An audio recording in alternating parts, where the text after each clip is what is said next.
Uh, yeah. So 7 of the 8 professions are playable here at Gamescom. These are the 7 that we've announced. Some of them we've seen before, but we're going to show you the Guardian in particular today.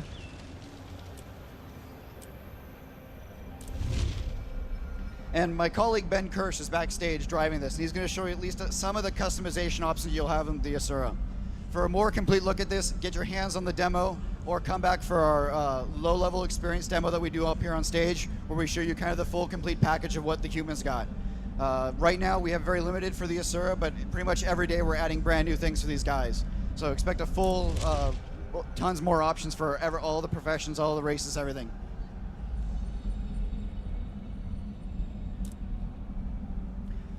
So the high-level experience we brought is called Spurkfly Fen. It's a jungle area near Ore, which the undead dragon Zaitan has basically been assaulting with his minions constantly, and there's a ton of conflict going on here between various player orders, like the Vigil.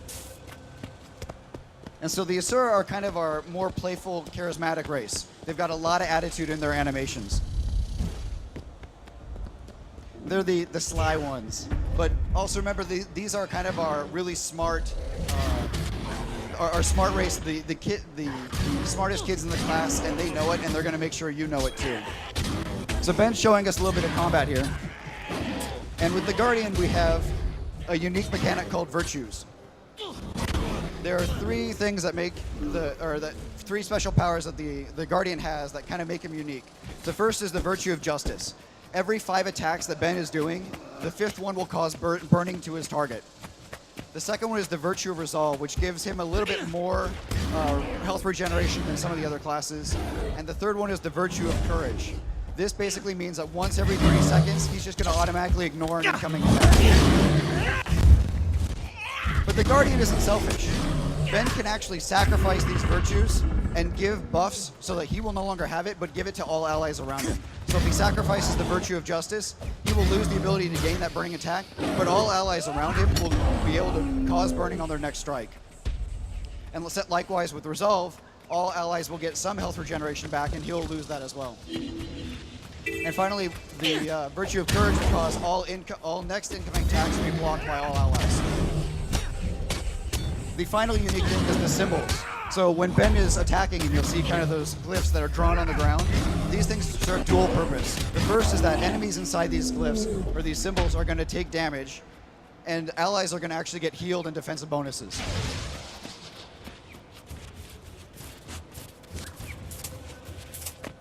So Ben is approaching one of the first elite events that we really want to show off here at Gamescom, and this is the Ash Horizon.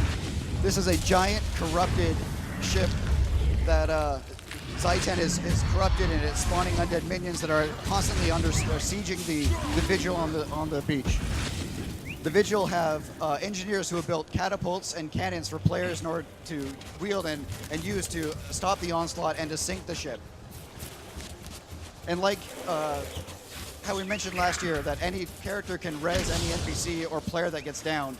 If the engineers fall in combat and their siege equipment is broken, you can just interact with them, res them back up, they'll get back in the fight, repair the catapult, repair the cannon, and let you get back to it.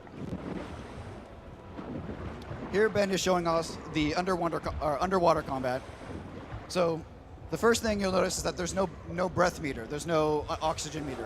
When you go underwater, we want you to be able to explore the full 3D effect and the Z-axis that we've added. So we've just given everybody a breathing apparatus and allows them just to explore and have fun and not worry about that. Also, we've swapped out the weapons. So weapons that make sense on land, it doesn't necessarily always translate underwater. So we'll give you things like harpoons, tridents, and spears, specifically to the classes that make sense for them to attack. So here he can actually cause enemies to sink down to the depths, and basically prevent them from coming at him and assaulting him. Just like on top of the surface, Ben's able to switch weapons in combat, so he can get switch from being like a long-range assault to kind of a short-range attacker as well. And again, just like on land, double tapping allows you to dodge out of the way, quickly swim away, and get out, evade an incoming attack.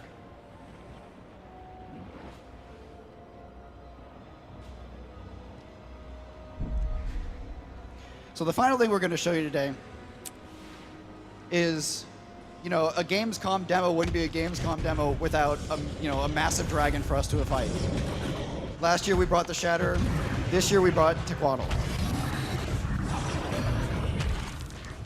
This is another one of our elite events where players need to work together in order to overcome the challenge. There's a lot of elements to this account. First, Tequatl will actually spawn loaded creepers, these giant undead guys that are going to slowly walk towards players, and if they catch one of them, they're going to explode for massive poison AoE damage. Secondly, you'll see that, and here Ben is exemplifying that anybody can go res fellow players to get back into the combat.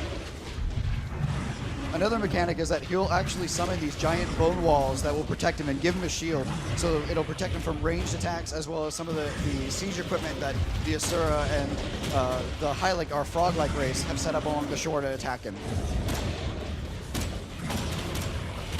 Another mechanic he'll do is he'll actually dig his hands into the ground and he'll summon little finger tendrils that will come up and they'll knock players towards him.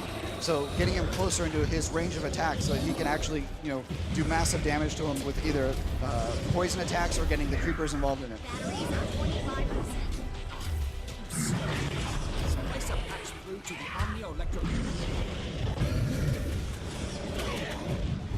So along the shoreline, in the deep front of him, there's two types of turrets that players can man in order to do damage to him, but they're not safe, because hordes of undead are going to swarm them and try and take them down. Again, we have engineers back there and technicians that will repair them if they break. But if they're dead, players need to go back there and res them and get back into the fight.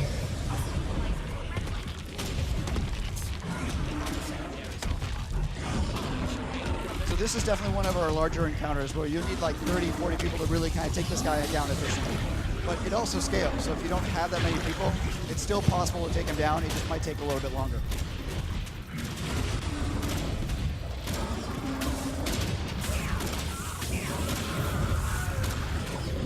So the last major mechanic for this fight is the Asura Mega Laser. Along the shore, there's actually like a sub-objective of this event is that there's this giant turret that is charging up, and when the time expires, it's going to attack Tequatl, bust through any of the walls that are there, and stun him, basically dazing him and bringing him down so that players will actually do like double damage to him and be able to attack him and really hit him down.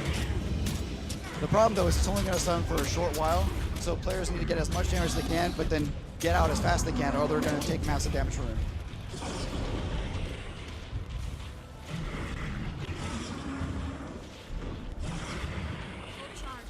And here we go.